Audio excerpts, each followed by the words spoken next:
Tanghali ng paboritong teleserye na napalapit sa atin ang Kalingap at ang tandem na Mike Reyes.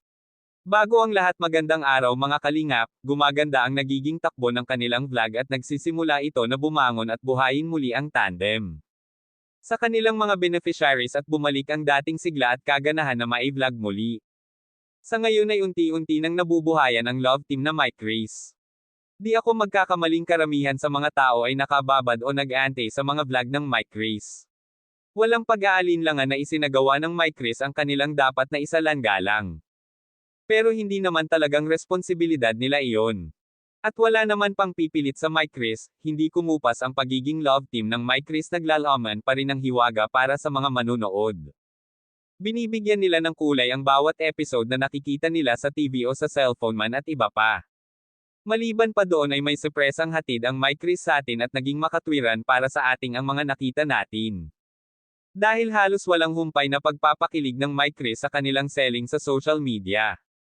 Hindi ka panipaniwala na magiging sapat sa ating mata ang naipamalasa nila. Sino bang mag-aakala na sa tagal-tagal na hindi naglalabas ng vlog ang Mike Reyes? Minsan naman ay meron pero hindi palagian, at sa mga nakaraan ay tila malumanay ang kanilang pakikilapit at iwas pa sa mga ibang nagdaang vlog. Pero sa wakas, hindi na pinatagal ng Mike Reyes na pakiligin ang mga tao sa kanilang kakaibang paander. Umabot na sa hindi makapagpigil na matuwa sa mga banatan ng Mike Reyes. Kahit na si Cristo ay mukhang natatalo sa pagiging makulitin ni Mikoy at hindi ito makapagpigil sa tawa.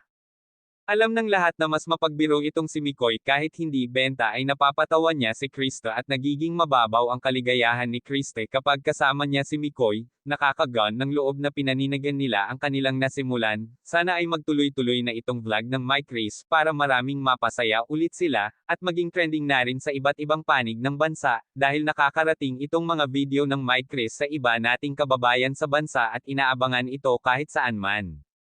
Maraming salamat, pakisuportahan po ang aking YouTube channel at sa lahat ng bumubuo ng Kalingap.